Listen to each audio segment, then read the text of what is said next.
वक्फ bill पर जिस तरह से लगातार जो है वो आपत्तियां जो है जताई जा रही है, बहस पर इस पर बातचीत जो चल रही है, इसी पर बातचीत करेंगे विधायक महराज मलिक से। जानते हैं क्या कुछ कहना उनका इस वक्फ बिल पर है। बिल पर जिस तरह से आपत्ति जताई जा रही, क्या कुछ आपत्तियां जो इस बिल में नजर आ रही है? देखिए, बिल इसके अलावा मुद्दे थे हमारे पास। बेरोजगारी मुद्दा था, देश की जो हालात हैं उसे बेहतर करने का मुद्दा था। रात के अंधेरे में मोदी सरकार आती है, बस वही माहौल, जिस माहौल से जिस तरह से ये लोग चुनाव जीते हैं, नफरत की राजनीति, ये एक मजाक है। और ये मजाक इन्होंने एक बहुत बड़े वर्ग से किया है। एक तरफ से ये लोग कहते हैं कि मुसलमानों की बेहतरी के लिए, अगर ये बात सच है तो एक भी हिंदू भाजपा को वोट देने वाला नहीं है। आप सुन लीजिए। अरे आपत्ति तो मुसलमानों के लिए मोदी जी बना है क्या? आप मुझे बताओ उसको। प्राइम मिनिस्टर अरे नहीं, ये आप बोल रहे हैं। अभी आपको भी पता है, दिल पे हाथ रख के अगर दिल की बात उगल गई ना, आपको भी पता है ये एंटी मुस्लिम पॉलिसी है।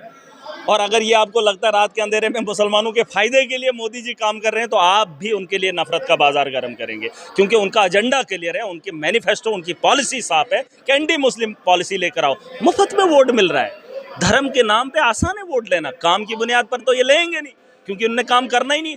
हमारी सरकार थी, हमारी पार्टी थी, अरविंद केजरीवाल ने काम की बुनियाद पर राजनीति की, लेकिन वहाँ पे भी लास्ट में धर्म आ गया। तो अब चला, अब दिल्ली के अंदर बिजली की कटौती है, फीस में बढ़ोतरी हो रही है, अब झेल रहे हैं दिल्ली के लोग। मैं वही कह रहा हूँ, काम की राजनीति नहीं है, धर्म आसानी से बंट रहा है। और ये जो बिल लाया है, ये सीधा इसका उल्टा वर्जन है। जो बीजेपी बोल रही है ना मुसलमानों की बेहतरी के लिए, नहीं, सारे देश के लोग जानते हैं ये मुसलमानों के मुखालिफ है। और मोदी जी जो भी लाते हैं, क्या पॉइंट्स आप मानते हैं कि जो आप मुझे बताओ, मुसलमानों के हित में भाजपा है?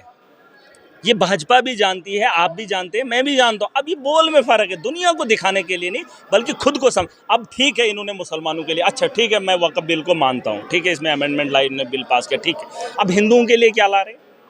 अब जब 10 साल में हिंदुओं के लिए, मुसलमानों के लिए इतना सोच रहे हैं, रात के अंधेरे में, दिन के उजाले में हिंदुओं के लिए भी कुछ करे ना करे। जम्मू के अंदर ये लोग करे माफिया को बंद, करे शराब के ठेके बंद। जैसे मैंने कहा, आज भी नवरात्रा है, ब्लैक चल रही है, शराब की दुकानें खुली हैं, पूछा किसी ने?